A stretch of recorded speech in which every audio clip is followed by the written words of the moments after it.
Thank you to all of you for joining us today for our first Portals of Innovation webinar. I'm happy to have you here so we can talk about our multi-regional planning and mitigation assessment project and how to better plan for flood mitigation through regional collaboration. So just a little bit of context about who we are. East Central Florida Regional Planning Council is one of 10 RPCs in the state. We were created in 1962 and serve as a convener of our local entities within our region. And our purpose is to drive regional solutions to address regional and local issues. Our region is comprised of 8 counties, 78 towns and cities, state and regional agencies such as DOT, 3 water management districts, a few MPOs, and more. And we are home to 4.7 million residents, in addition to our millions of visitors every year. So the question is, why did we undertake this project? So on the next slide, thank you, you can see after Hurricane Irma, we were really having conversations within our board, within our region, as well as many of the other RPCs around inland flooding. This was something that really was not a major conversation on the regional scale because every time a hurricane approached, generally, it was more of a concern on the coastal side in terms of storm surge. And the state of Florida was working really hard to incorporate coastal resilience into a lot of their work, especially with DOT or DEP. So after Hurricane Irma, we were having these conversations and we were asking, why are we seeing flooding in areas that normally hadn't flooded before or not to this extent? And what does this mean for the future? If we're saying that our 100-year flood is no longer the 100-year flood, that it is increasing in severity and frequency, what does that look like in 40, 50, or even 75 or 100 years? There was a need to better understand what the impacts could look like so we could start planning and making policy decisions now to help reduce risk, not only from our current impacts, but from future impacts. So since RPCs have a history in large-scale regional and statewide projects and have a proven track record of their success through things like our statewide regional evacuation study and the associated slosh modeling across the state that accompanies that. We were also working on a lot of coastal vulnerability assessments at this time. It was pretty much a no-brainer to collaborate across regional planning councils that were impacted by Hurricane Irma and have the conversation of what do we need to move forward? What are the gaps we want to address? And who are the partners we want to bring together? It was a no-brainer to figure out how to move forward and to seek funding. So the state of Florida received a HUD CDBG mitigation grant funding, which served as a perfect fit for this work. We applied for the funding in 2021, and then in 2022, the 6 RPCs were awarded with nearly $1.5 million to conduct the activities that we'll describe today. Now in 2026, we're wrapping up the project and have even enhanced and utilized some of the work and data that we completed through this program in adjacent type of projects. So over the past 2 years, it's not only just this work, we've pulled it into other projects like vulnerability assessments with which Josh will talk about it. In somewhat of a perfect storm, no pun intended, in 2021, the state of Florida also passed the Resilient Florida legislation, which brought in the idea of inland vulnerability assessments, so really moving the conversation from coastal impacts to inland impacts, and also required future rainfall to be analyzed. So this really helped to drive home the value of the project that we had proposed and really set up a great opportunity for collaboration across the state. To that point, even though there were only 6 RPCs that received funding to do this work, some of the other RPCs did participate in all of our meetings. They did participate in the modeling efforts so that they could utilize our efforts to advance some of their work. So considering the value of the project, while we were working to address an unmet need by examining the impacts of flooding in regards to future conditions, we were also complementing and augmenting the ongoing vulnerability assessments throughout the state. So that was something that we had to pivot a little bit and really work to align the methodology and the assumptions and the parameters that we were looking at so they could be useful and approved by DOT to move forward within these vulnerability assessments. We spent a lot of time collaborating with our partners and working to tie in the work of the Florida Flood Hub. It didn't completely align because of timing, but they were a great partner and continue to be a great partner regarding this work as we move it forward. Additionally, one of the biggest values to this project and this effort was to identify projects that each of the regional planning council can work with our partners to move forward and leverage funding and set them up for success. Next slide. So this is really a simple slide that shows all the different moving parts of this project. As you can see, stakeholder engagement was vital throughout the entirety of the project. And then the base data and methodology in the second phase really drove the vulnerability findings, the priority areas, and the project list. A lot of time and effort and energy was put into creating, to understanding the change factors, creating the GIS plugin tool. But if we didn't get this right, none of the other work would be valuable. So we wanted to make sure that we had a really good basis for making some decisions and guiding conversations. So throughout today's discussion, Josh is going to walk you through some of this. And with that, I'm going to hand it off to Josh to talk about data, processes, and methodologies. Josh? Good afternoon, everyone.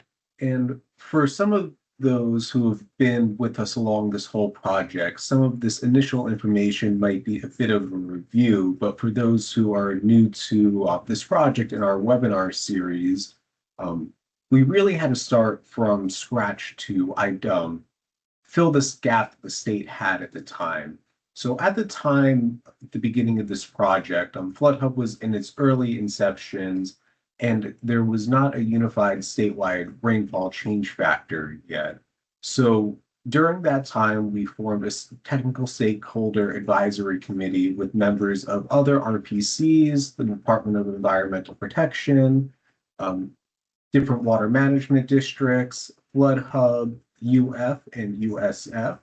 And during that time, it was determined that the Cordex change factors were the most median and the most complete data sets throughout the state.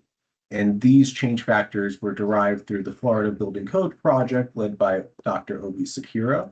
So with that technical advisory group and their thumbs up, we decided to move forward with these change factors to create a statewide rainfall mesh from the NOAA Atlas data, as well as these place-by-place Cordex factors to enhance the current different storm strengths, rainfall, to get a step-through increased rainfall amount for future planning horizons, which at the time we were looking at the 2040 and 2070 planning horizon. And then with all that data, with it being place by place, we compiled all of that just to take a look at it throughout our regional planning council to kind of see where we have that increase from now to 2040 to then 2070, so we could enhance those rainfall events to create new rainfall flood models for each county.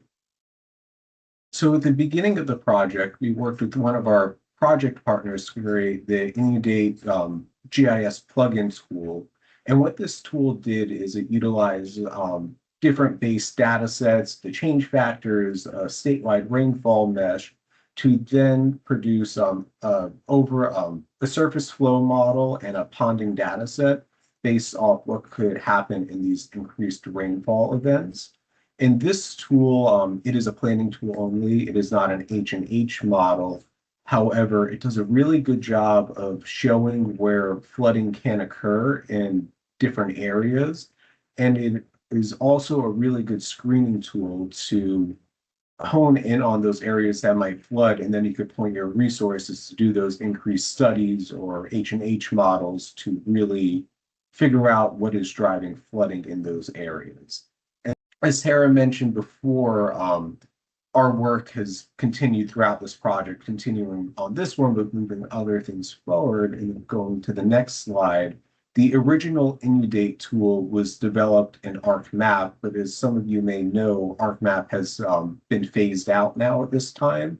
So over the last year or so, we have been developing an updated ArcGIS Pro rainfall plugin. And as different change factors have been adopted through DEP and Flood Hub, we have updated that tool to look at different planning horizons, but also be able to take into account those change factors that are now into statute from the state, as well as if you want to experiment with some more or less aggressive curves or look at a present day rainfall event, you could do that. And with this tool, one of the new DEP requirements is looking at a depth rainfall event with the 500-year flood. So with the updated data in this new tool, we're able to look at different rainfall events, including the 500-year flood. And then with using this Inundate tool, and for this original study, we utilized the results from our the first Inundate tool. We're able to take those flood outputs and do more detailed and further analysis to figure out different adaptation strategies and look at mitigation measures across jurisdictional boundaries to really understand what is driving flooding, but also how we could all come together to mitigate those impacts. And then paired with an exposure analysis, we also conducted a sensitivity analysis, which included using a social vulnerability index. So that paired with the Inundate tool, we're really able to dive into what is flooding, what is impacted, but also being able to understand the people who are being impacted by these extreme rainfall events. So then emergency managers and planners could look at different mitigation strategies, but also really understand these areas to be able to better point resources to areas that are impacted by these adverse weather events. Right now, we have a web tool that is currently in beta form, but one of the big things that we really want to discuss and get people thinking in different ways is flooding has no boundaries. It does not end where your flood raster ends. It does not end when the jurisdictional line comes across, and you might not include outside areas in your study, or it might be a different basin. So when we're displaying a lot of these flood data sets, we really want to take away that boundary of what floods and look at everything at a almost equal area. So for our online flood tools, we looked at a unified quarter-mile hexagon grid, and then we took those flood outputs and we calculated the land area of what floods to then score everything on a 1 through 5 basis. So you could really think about if this whole area is flooding, not just mitigating one thing, but looking at projects to enhance a whole area to impact clusters of assets all at once. And we do also have those flood rasters. So for those of you who really want to dive into where a lot of the flooding might be predicted, we do have those data sets, and all you have to do is reach out to your respected RPC, and we could provide you with those data sets and go over how we feel are the best ways to utilize those in your planning processes. Next slide. So part of this assessment was an exposure analysis. And at the same time as we started this project, next slide, the state put into statute vulnerability assessments through statute 380.093. And it really dove into the importance of VAs, and it kind of standardized the way all the jurisdictions were looking at different flood hazards and the flood hazards that had to have been analyzed. So with that Resilient Florida Grant Program, this project was not through the Resilient Florida Grant Program. However, we wanted to closely align with that, so this data sets can be utilized for those vulnerability assessments. So we shifted our project early on from looking at the FDEM critical assets as our base, and then we took those, we looked at the statewide data collection, and then we also did a lot of additional collection from our local jurisdictions to then format a geodatabase in the Resilient Florida GIS standards to utilize for our exposure and sensitivity analysis. So what is an exposure analysis? For exposure, the way we look at it at the RPC is just how deep of floodwaters can impact your various areas and assets. And the things that we're looking at in exposure analysis are high tides, storm surge, rainfall, and a combination of these events. And as Tara mentioned before, at the time at the beginning of this project, extreme rainfall was one of those factors that is definitely a gap throughout the state. So this project really focused in on those heavy rainfall events. Next slide. So our exposure methodology, we wanted to standardize that through all RPCs involved with that project. So the first step of that was taking the critical assets and formatting them into the Resilient Florida GIS standards. And then we looked at both the near-term and far-term flooding effects. And with most of the assets being point assets, we really wanted to expand out to kind of look at the building that was being impacted. So we took all of our points and then utilized the statewide building footprints layer. And then we ran a 30-foot buffer around all of those buildings. And that was our first sweep of flooding in that. And then we categorized everything, which I'll be talking about after. But the next step that we did, if that point asset did not have a building footprint or flooding did not impact that original buffer, we then took those points and did an additional 75-foot buffer on that to account for structures that might not have a building footprint, like radio towers or communication facilities, just to really double check and make sure we weren't overlooking anything that might not show flooding due to a missing building footprint. Next slide. And then once we calculated those depths on each of those critical assets, we looked at the highs, lows, and averages. We then took the highs and categorized everything into shallow flooding, medium flooding, and deep flooding. For all the assets exposed to 0 to 1 feet of flooding, we categorized as shallow flooding. And the reason we did that, we really tried to think through different buildings and where maybe building codes might put electrical outlets and where the thresholds of those buildings are to understand what could be a loss with a 0 to 1 foot flood. And then the next step was medium flooding, which is that 1 to 4 foot level where you're really starting to cover up, things like AC units or some more of the electrical parts of a building.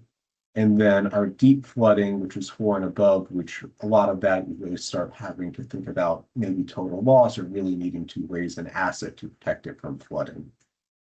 And next slide.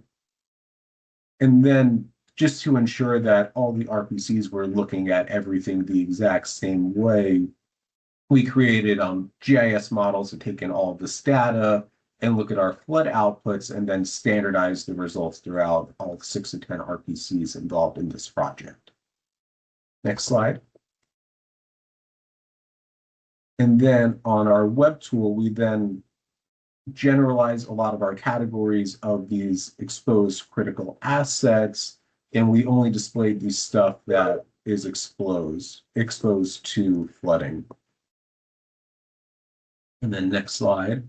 And because this is a regional project, we really didn't want to break up assets by jurisdiction or county. So we looked at everything holistically as an RPC, determining which assets are critically or regionally significant based off the Resilient Florida GIS standards. We categorized them for tables in the same 4 categories.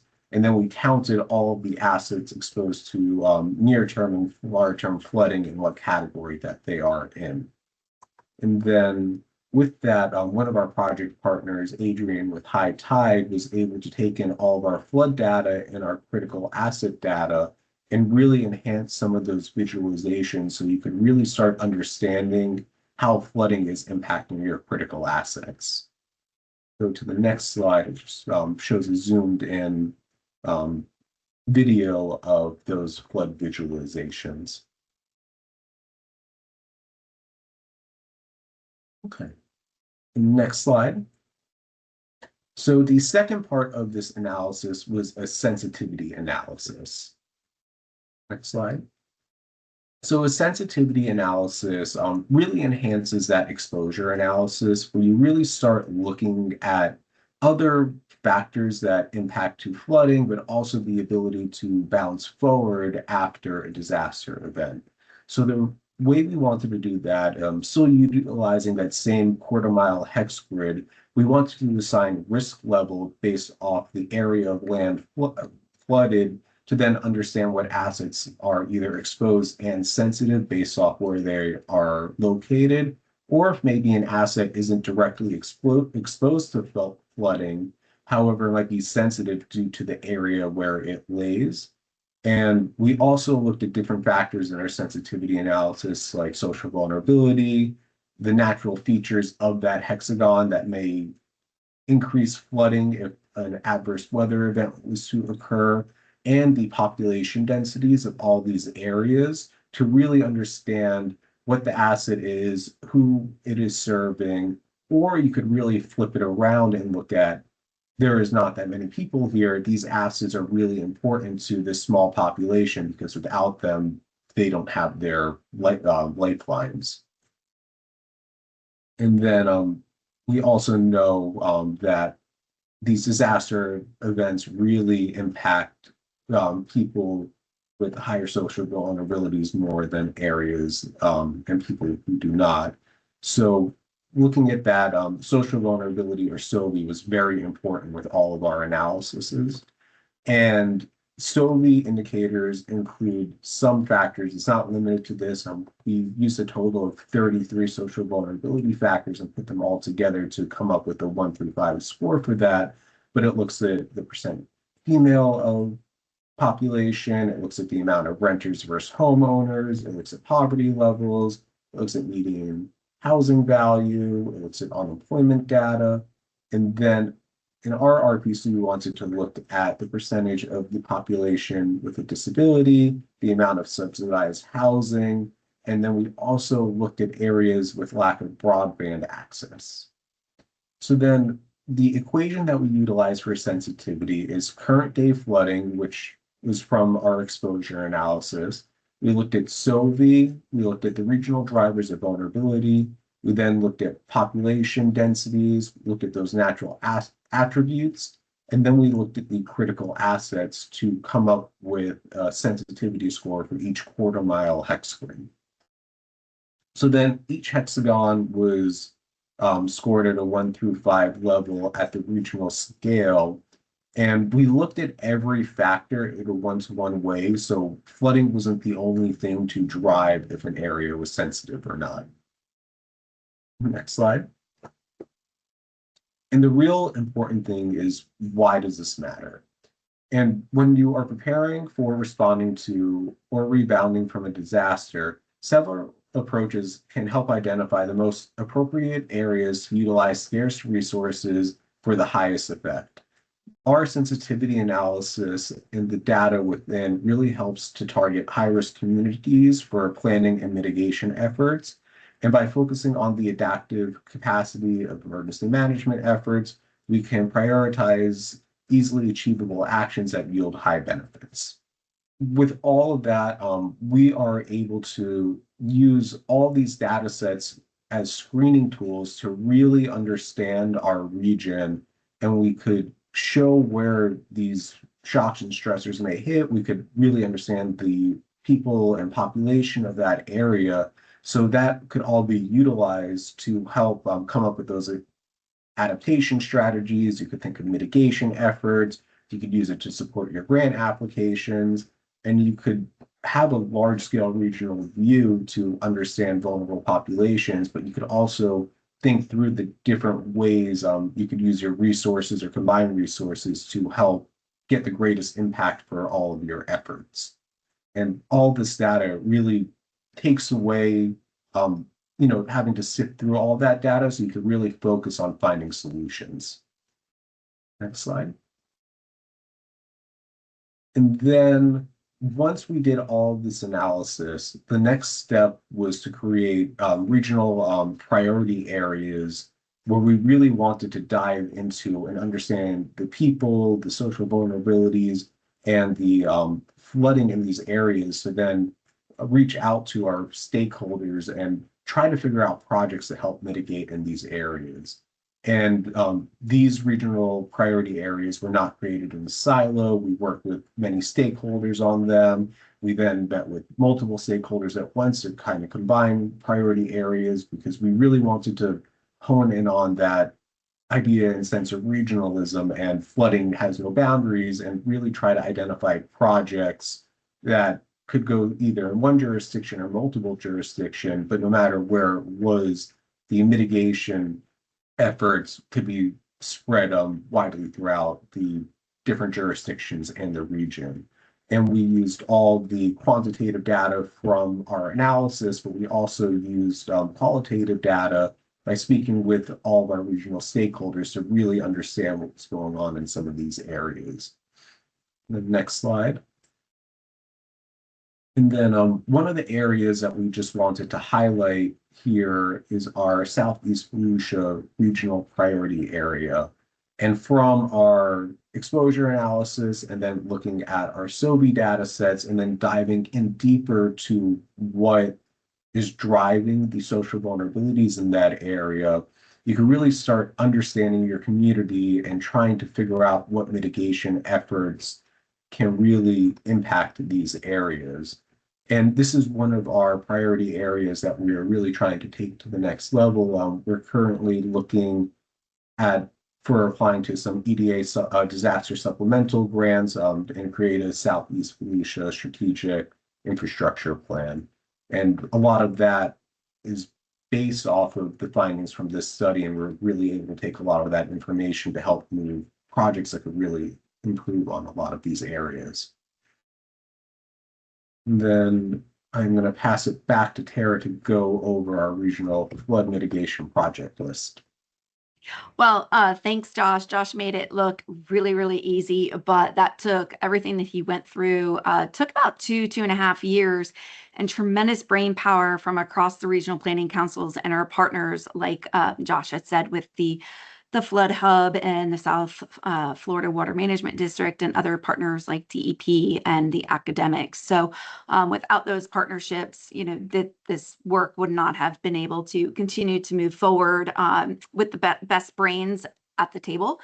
The team had spent hours sitting around, the RPC teams, hours sitting around tables, trying to figure out the best methodology to move forward and talking formulas and whatnot and processes. So it was a sight to be seen in some of those meetings. So could not do that without all the other RPCs and our partners at the table. So with that, Josh had talked about our regional priority areas. I do want to say these were the priority areas that were established for this project. It is can be expanded. They are not the end all be all. And like Josh said, we worked with our partners to not only establish these priority areas, but also to quality control all of the data that Josh and the team and the RPCs developed. So when he had developed, these are the areas that flood and the various iterations. Thank you to all of you who are on the call today, provided your insight. Would not have been able to have a very to have that quality control without your participation. So thank you. So from these priority areas, like Josh was alluding to, we are working with our partners to identify some projects. And so our goal is to establish some projects in each of the areas. It is still a work in progress. We're still continuing to have conversations. I have a conversation with one of our counties in the next couple of weeks. So the biggest takeaway for our regional flood mitigation project list is always send us information. So you're probably like, why? Why are we doing a regional flood mitigation list when we have our LMS, we have our CIP, we have all of these other pieces?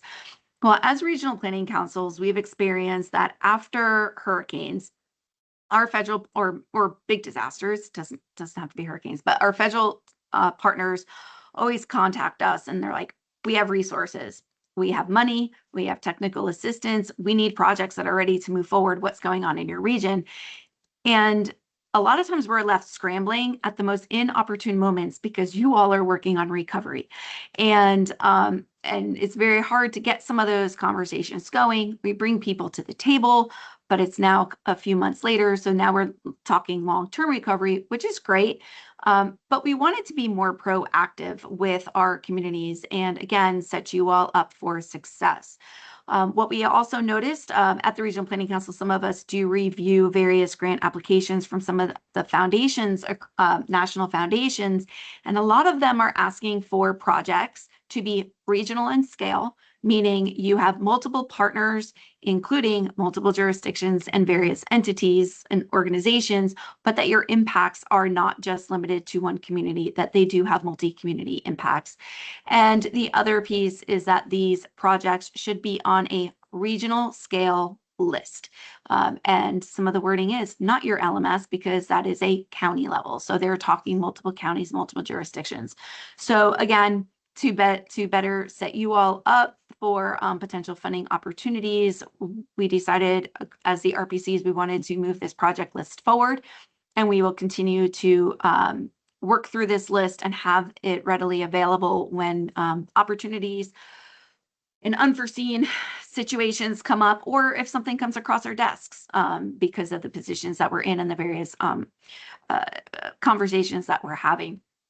So in order to be a true regional list, we wanted to create some very simple criteria in order to have a project to be on it, which would be obviously that the project impacts more than one jurisdiction. It could occur in one jurisdiction, but the overall impact of that project alleviates flooding in more than just one area. Obviously, we would want to make sure that the area has a history of and also anticipated increasing flood impacts, and that you all are taking those increasing risks and vulnerabilities into consideration. Many grant programs now are looking for co-benefits. So if there's an economic piece, economic development piece to it, or a natural resource piece to it, it's always going to score you some more points than just to mitigate flooding.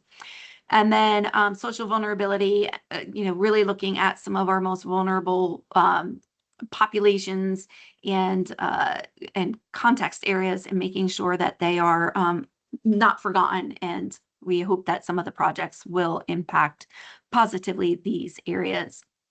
As far as this project, our initial efforts really were within the priority areas. But again, this is for the entire essential region. The other RPCs is for their entire region as well. And so we focused in those areas. And then after Ian, we had, 2 years ago, our federal government partners had asked us to, again, pull together our entities to see where we needed project support. So we all met in what we call a fire meeting in January of, I believe it was 2025. And so we went through those projects and have helped to continue some of those conversations forward to leverage potential partnerships, but we did include those projects on this list. So on the next slide. What we wanted to do then is advance some of these projects forward. So in partnership with Treasure Coast Regional Planning Council, who has a phenomenal urban land design group at their council, they helped us to create conceptual plans for 2 projects in each of the regional planning councils. So we focused on Mud Lake in Brevard County and the Groveland to Mascot Trail Corridor, which is along State Road 50. So I'll go through those conceptual plans and some of the ideas that were stemming from them. So the first one is the Groveland to Mascot area. It's right along State Road 50. The Coast to Coast Trail runs along there as well. And it's a really unique area along the Continental Divide and water going in a couple different directions. But during extreme rainfall events, State Road 50 in this area has a tendency to flood. And as people in this region know, it's a major economic and transportation corridor. So, and then with the Coast to Coast Trail running through there, it really does provide some unique opportunities for addressing flooding. So in collaboration with the City of Groveland and the Treasure Coast Regional Planning Council, these conceptual plans that are on the next slide show some renderings for new water connections that go from the north to the south, which would include a series of culverts under State Road 50, a few different stormwater and pocket parks that would really be driven with the community in mind, as well as the coast to coast trail. So it could really provide some amenities.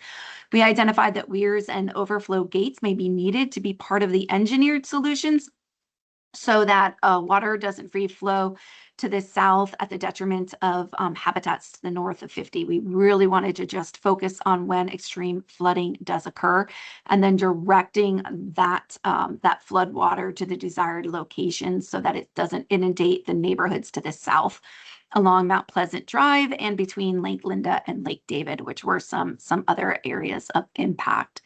The pocket parks could include connections to regional parks as well as the Coast to Coast Trail, as I mentioned, which could really further position Groveland and Mascot as trail town destinations, enhancing their economic development. The activation of these spaces can also ensure that maintenance and monitoring of the spaces is also incorporated into plans and budgets because they would be being used by the community. And obviously, this is very conceptual to start conversations. And so if as this discussion moves forward, obviously any of this could change, but it is a conversation starter.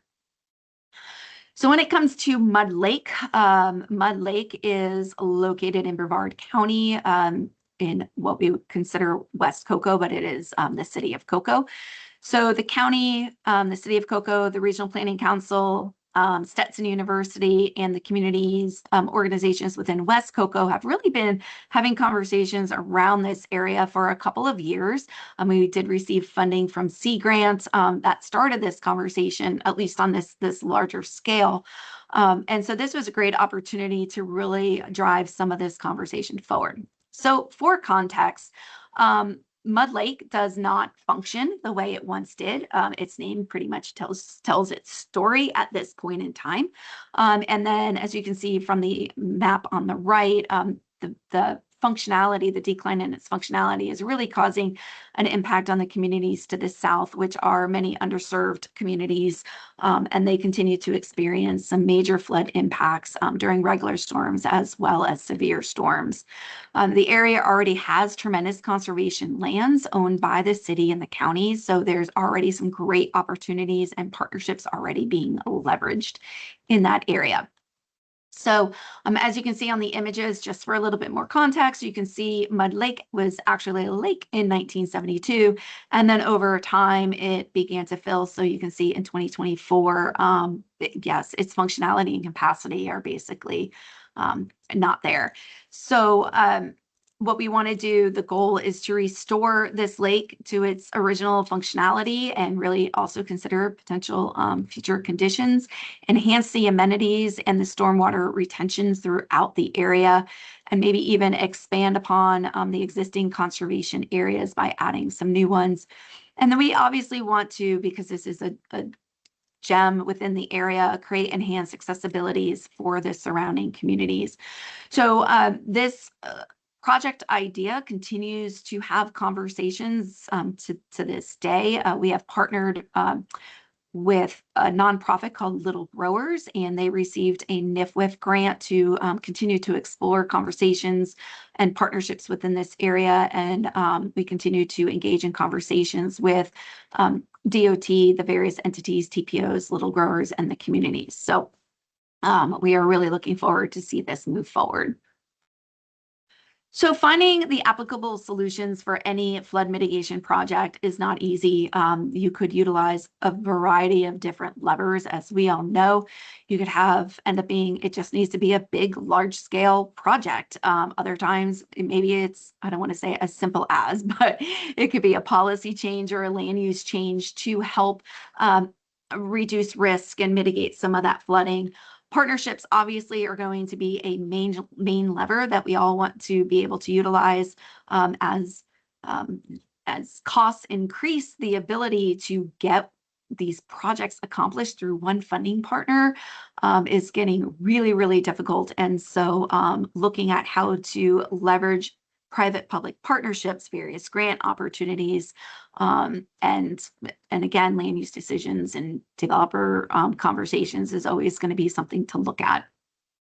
And then, of course, we always want to see where we can integrate green infrastructure because of the co-benefits that it does provide. But we do know green infrastructure is not the end-all, be-all. 99% of the time, it most likely does have some hybrid approach to it. But we do love our green infrastructure and nature-based solutions. So to support all of this, on the next slide, you can access our best practice portal through that QR code, and then we'll give you a link a little bit later on where you can access our landing page, which will then bring you to the best practice portal. The reason why we created this interactive portal, where you can see on the next slide, the framework, one of the base pages you'll see, is that we were always contacted of, hey, who's doing what? Who has a really good nature-based solution code, or who's doing some innovative stormwater work, or who has updated their stormwater master plan or their utility plan to address all of this. And so we felt that there was really a need to look at all aspects of best practices when it comes to flood mitigation, not just nature-based or green stormwater, but everything as a whole. And this is why we created this tool. One of the first things you'll see when you go on as you scroll down is an interactive map, which includes best practice projects, not only from Florida and our region, but from across the United States and even over in Europe, where they're implementing some of the same stuff that we're doing. They have the same problems as well. When we went on it yesterday and today, we noticed that one of the websites, the GSI Photos of Florida websites, is down. We're hoping they get back up.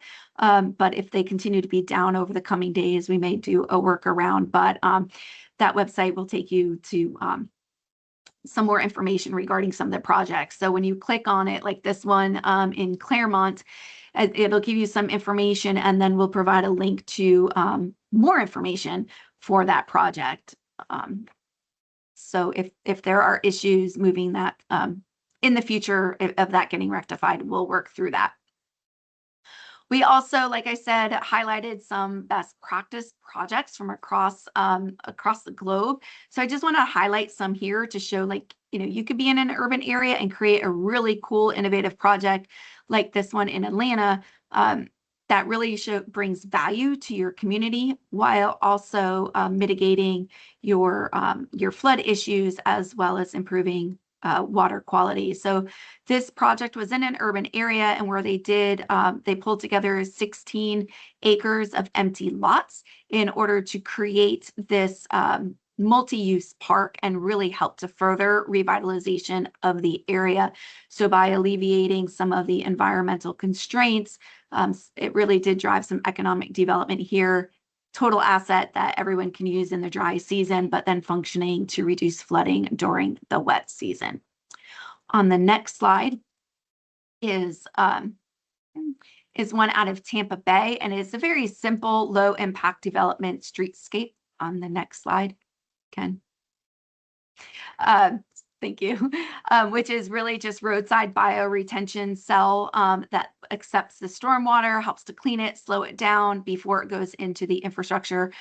Through some of the work that we've been doing, a lot of the conversations revolved around how can I slow it down so that my infrastructure has a longer life period, because I don't have all of this fast moving water running through it all the time. So this is a really good example of that.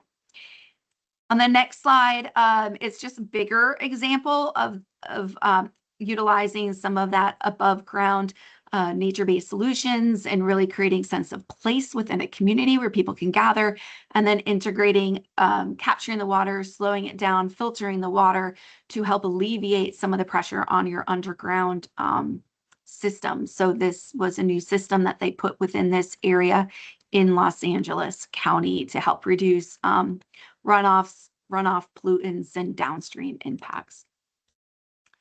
Up in Ocala, on the next slide, is the Ocala Wetland Recharge Park, which is another unique project that utilized a 9-hole golf course that was defunct and a decommissioned waste water treatment plant.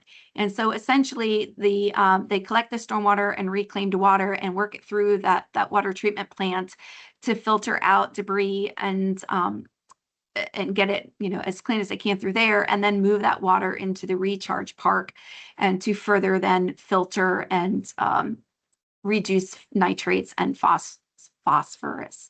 So that's been a pretty interesting use of space within the Ocala area. So we're still on that website. A couple of the other things that are on the website, portal pieces to drive you to best practices is sections around code, ordinances, and policies. So there's a few different communities who are doing some best practices. If your community isn't on here and you think you have a best practice, please send it to us. This is a living document. Things evolve, new codes, new policies, new manuals, all of that comes up. So please don't feel that this is the end all be all. It is a living document. We are dedicated to keeping it up to date. The middle image are some manuals that have incorporated. At this time, it was a lot of questions around how is LID being incorporated into stormwater manuals. So some of that is on there as well as low impact development manuals and how to apply that. And then finally, organizations like DEP, the Water Management District, Florida Stormwater Association are key resources to help provide guidance and have a tremendous amount of other information available to you for your efforts. So all of that is there. If there's something missing you want on there, definitely please do reach out. On the next slide is the QR link that brings you to the website parallelflood.net. And you will see on the right side is really what you will encounter when you get on there. The link to the best practice portal is there, link to the data that Josh talked about as far as the assets. As Josh mentioned, if you are interested in the flood outputs, because of its size, we couldn't store it so you guys could download it from there. Please do reach out to Josh and he will work with you through that data, getting the data and understanding the data. Josh, do you have anything else you wanted to add to this slide? Yes, and as Hera mentioned with the previous portal, a lot of the stuff is going to be living, breathing documents. So as maybe new flood outputs come out or we update our critical assets, we're going to work on updating our assets for the region as well as taking in some of the other RPC's data just to make sure that this does stay up to date. And in the web tool, as you click through the pop-ups, you'll be able to get project contacts as well as GIS contacts. So if you want data from another RPC or you want to get a project on your regional project list, start poking around on the tool, you'll be able to get our emails and reach out to us. Great, thank you. So of course, while this project was about the project list, setting you all up for success and setting the regions up for success in securing money, we really did want to also explore pathways to reduce flood risk. And as you all know, there's a number of pathways you all are taking right now to help reduce flood impacts and reduce vulnerabilities, such as creating smarter rules, which then yield better insurance rates, which we know there is a lot up in the air right now with FEMA and the CRS program. But just know, we're talking about where we were a few months ago. But obviously with the CRS program, it does provide opportunities for communities to lower their premiums. But even so, just having those smarter rules and the education piece really does play a role in reducing risk. One of the biggest points to even start the conversation is knowing the risk and then planning for future flooding. And then also knowing what your loss estimation is. So I know all of us have been undertaking our local vulnerability assessments and really identifying where those risks are and what those vulnerabilities to our key assets are. but also using tools like HAZIS where you can estimate your loss so you can help prioritize projects. So building on each other. But the other piece is also that this is not an emergency management issue. It is not a floodplain manager's issue. It is an everyone issue. And we really need to make sure that we're building mitigation and these strategies into everyday decisions and your whole of community planning. So while, yes, it's in your LMS and those types of plans in your stormwater manuals and your basin plans, we really need to work across departments with planners, natural resource departments, FPMs, et cetera, in order to make sure that we're all on the same page with understanding where we are in terms of our risk, what our priorities are, and how we can integrate mitigation and risk reduction across plans, and integrate those future vulnerabilities from comp plans to all of the other plans. And it also allows us to look across the board for adaptation strategies, maybe even incorporating adaptation action areas that can help prioritize vulnerable locations for infrastructure and funding and guiding investments. Not one solution is going to fit all areas. You all know this within your region, but our vulnerable areas, we really should be looking at, are we going to protect the area? If so, how? Are we going to accommodate and live with flooding? And if so, to what degree? What are we willing to put up with? Are we going to avoid flooding at all costs within a certain area, or slowly relocate some of our assets, which some communities are doing? Of, here's a fire station, we know that it's vulnerable, well, we just need to move it back and build another one, and then slowly transition out of that area to make sure that we can still respond. And in doing so, and bringing out and having those cross-department collaborations is an opportunity to make sure that our codes are also allowing for things like nature-based solutions, but also pulling in your parks and rec and your natural resource managers to see how we can leverage open space across an area, not only for the critters and whatnot, but to potentially alleviate flooding.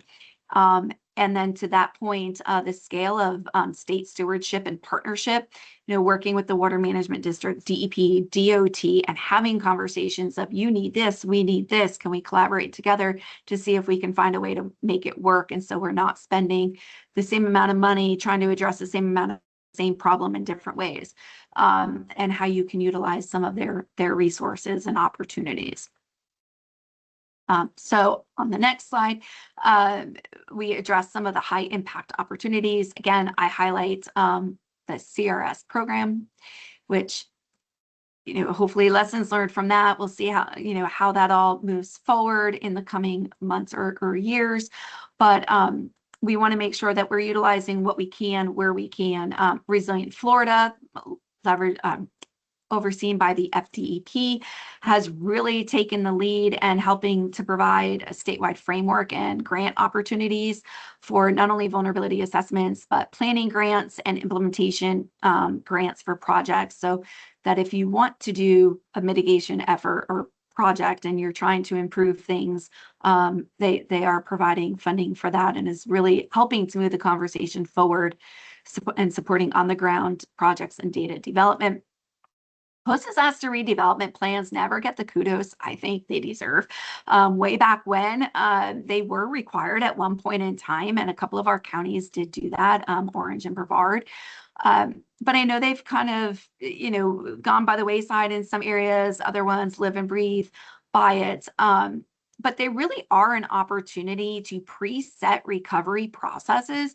And if you are thinking about doing a managed retreat or avoidance, and the area really does become majorly impacted, having that pre-disaster plan already in place can really help to move your priorities forward within an area, depending upon what strategy you want to implement there.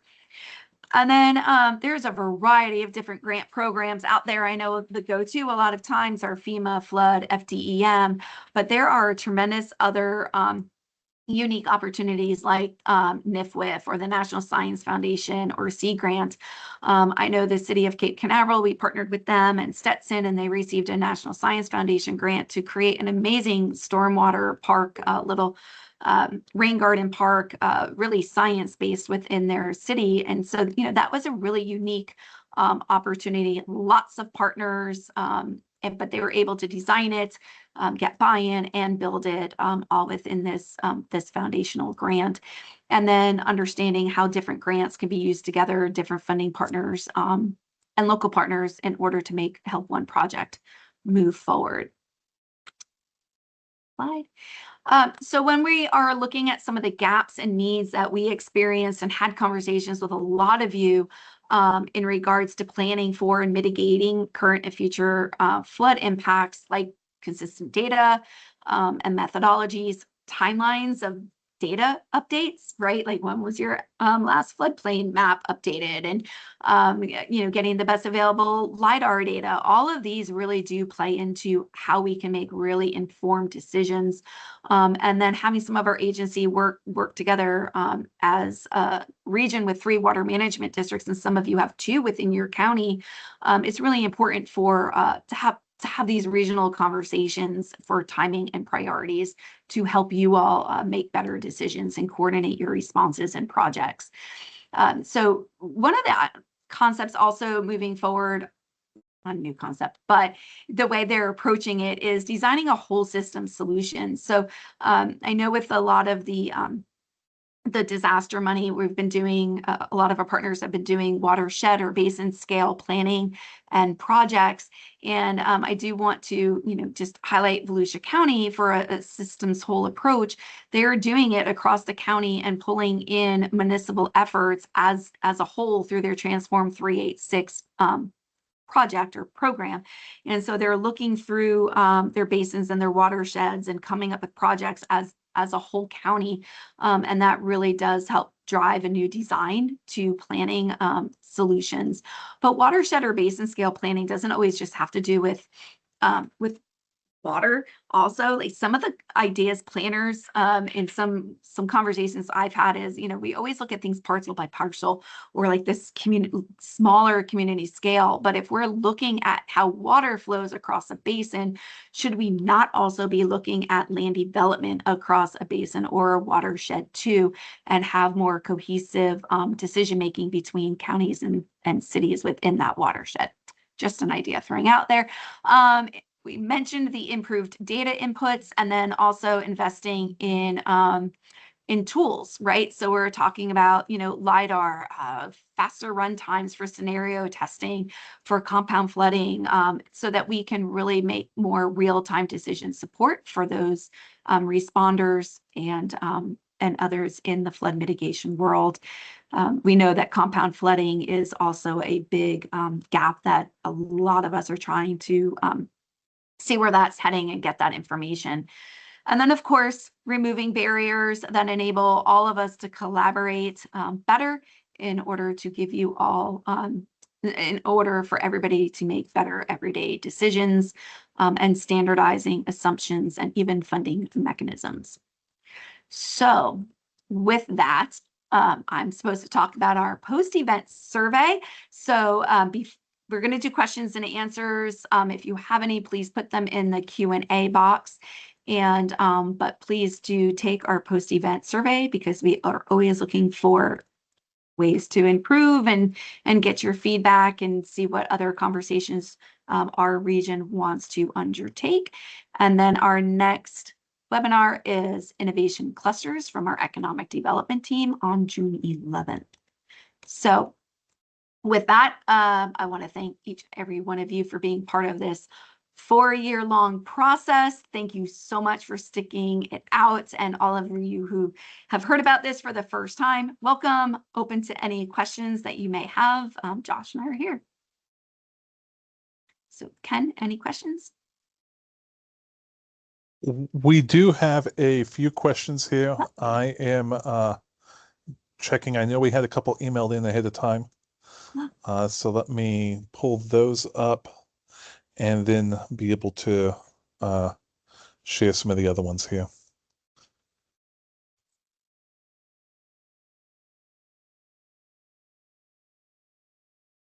Okay. Um, if flood modeling is always changing, how can you apply this to ensure it's up to date? Josh, do you want to tackle that start? Yes, flood modeling is always changing. A lot of the way flood models change are the base data that go into them, as well as the different factors and scenarios that you're looking at that are either judged, and, created by your jurisdiction and the needs that you need for planning, whether what infrastructure you're looking at and what you're planning to for your buildings and how much you want to harden them, to protect your investment. So a lot of those, just because flood modeling is changing, that doesn't mean your new model is better or worse than your old one. And it also doesn't mean you should stop looking at your older models and only look at your newer stuff. And one of the big parts that we always say about modeling, not any model is correct a lot of the time, but a lot of models are useful, to help really figure out what could happen in an extreme rainfall event or any sort of flood event. And also, it's important to look at a bunch of models because when those disasters do occur, you could kind of figure out what happened and which ones you want to look at rather than the other ones. And for this model, and Josh can chime in, is that during this process, like Josh said, the ArcGIS was no longer being utilized. So during the middle of this, we did update it to the new ArcGIS. So we are at the Regional Planning Council committed to continuing to ensure that as new data, DEMs come in or new technology changes, that we can pivot where necessary. And like we said, when we had to move forward, we tried to wait to utilize the flood hub change factors. Unfortunately, with timing, we had to come to that consensus for our change factor for the Cordex. But now that those statewide draft change factors are out with some draft guidance, it's my understanding Josh and the team have incorporated that in there. So having the flexibility to update the tool as new information becomes available, that's something that we've situated the tool to be able to do pretty easily. And piggybacking off what Tara said, we are currently testing out the new tool and we're having great success with it, with the new and improved ArcHydro tools. But we're also utilizing those updated state change factors that are in draft form now. So if those of you who want to utilize those rainfall data sets or even take a look at them as they become available, you can reach out to us and we can prioritize either your county or send you what we already have because the more eyes we get on them, the better we believe the models will become because we know areas that it may have missed or areas that it may have hit and areas that we may have to update some of that base data and capture more realistic flooding.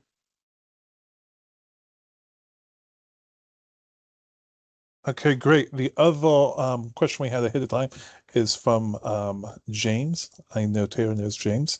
What are the next steps?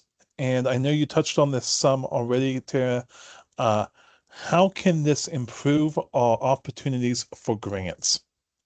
Okay, so I'll kind of tie it together. So at the Regional Planning Council, our next steps is to continue to work with all of you to identify your project needs and your needs locally and as a region. And so where there's data gaps, trying to figure out how we can help close that data gap, whether through partnerships with academic, getting funding, et cetera, and consultants. But our biggest piece is really helping to connect funding and grant opportunities to our partners. So Josh had talked about Southeast Volusia. So how can we use this data in our grants? We were in our grant application to EDA, which was out on Monday. We utilize a lot of that vulnerability and that risk data. So we have this data, but we also have our risk assessment that the R2C has undertaken as well, which pulls in other information other than just flooding, right? So we're able to look at all of this data, tell the story of why what we're doing is really important. So it just builds out some of the data and the story that a lot of our grants are looking for. So that's how we're applying it to grants. And I had mentioned, a lot of times we get phone calls and we sit on working groups with Army Corps or EDA and some of these other ones. And like, we have this grant program, or we found this area. Do you have anything that can fit into this? And our response is like, yeah, let's go figure out what project, and who wants something, to do something. We've done that in Cape Canaveral. We've been having conversations with Army Corps and connecting some of our inland communities to potential projects. So if you have a project, just reach out to us, and we might not have the answer now. It might take a while, but we are trying to connect those pieces, and be ready to respond and understand what are the needs, so we can make the right phone calls when the opportunity comes up. Hope I answered the question. And I'll just close by saying, if you want to talk with Josh more one-on-one about the data or obtain the data so you can help us review it, that would be fabulous. And then if you have projects or ideas you want to talk about for our flood mitigation list, please do let us know that. I do plan to, every year during the blue skies, reach out to our community partners to see if there's been any changes. So, thank you all so much for joining, and really look forward to seeing you on future events.